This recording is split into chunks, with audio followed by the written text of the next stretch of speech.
Бүгінгі Қазақстан бизнесті тиімді жүргізуге мүмкіндік ашатын әрі мықты әлеуеті бар мемлекет. Тәуелсіздік жылдарында елімізге 380 миллиард ақш доллар көлеміндегі инвестиция тартылды. Осылайша Қазақстан Орталық Азия өңірінде экономика көлемі мен инвестиция тарту бойынша жетекші орынға шықты. Неліктен Қазақстан бизнес жүргізу ісіне қолайлы орын болып саналады?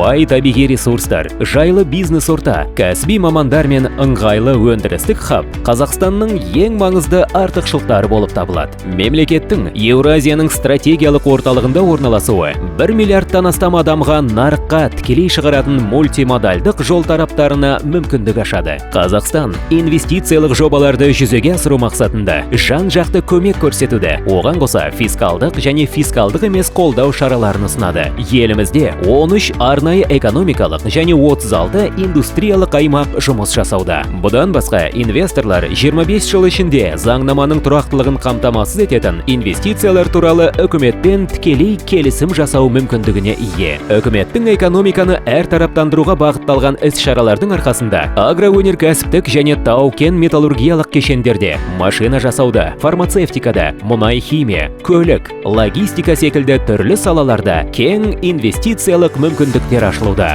Қазақстан шексіз мүмкіндіктер мекені.